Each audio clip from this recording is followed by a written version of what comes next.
Judul, Sermon Tua. Laras, seorang mahasiswa seni rupa, baru saja pindah ke rumah kontrakan tua di pinggiran kota.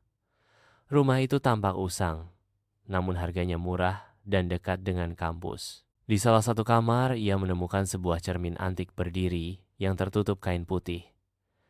Laras yang penasaran membuka kain itu. Cerminnya besar, berbingkai ukiran kayu gelap dengan motif seperti akar yang melilit.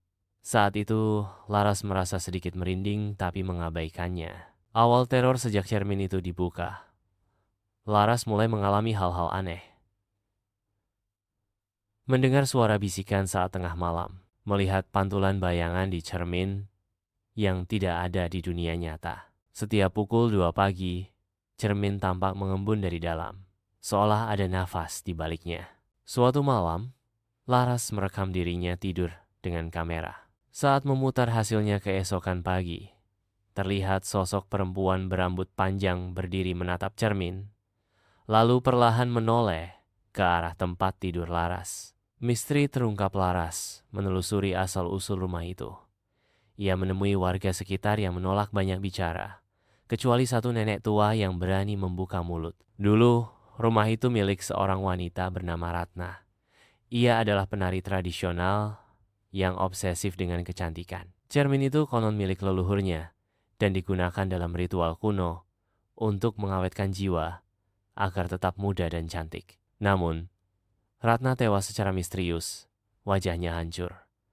Dan sejak itu, cermin dianggap terkutuk. Siapapun yang melihat ke dalamnya saat jam 2 pagi akan digantikan oleh roh di balik cermin. Malam itu Laras memutuskan menyingkirkan cermin. Tapi saat hendak memindahkannya, dia melihat bayangannya tersenyum. Padahal ia sendiri tidak tersenyum. Cermin itu mulai bergetar. Dan dari dalamnya, tangan pucat meraih keluar. Laras berteriak dan berlari keluar rumah. Ia menghubungi temannya, Dani, untuk membantu membakar cermin itu. Namun saat Dani datang, Laras terlihat normal, tapi lebih pendiam, lebih dingin, dan tidak seperti biasanya. Lalu Dani pun bertanya kepada Laras mengapa ia menelponnya. Dan Laras pun diam tidak berkata. Sepatah kata pun dengan wajahnya pucat tidak seperti biasanya.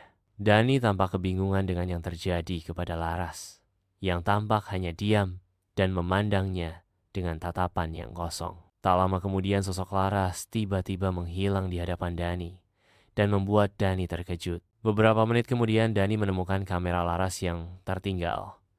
Saat diputar, terekam detik-detik Laras diseret masuk ke dalam cermin oleh sosok Ratna.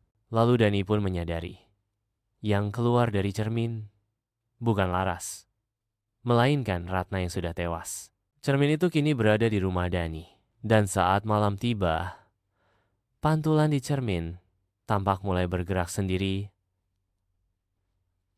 lagi seperti biasanya.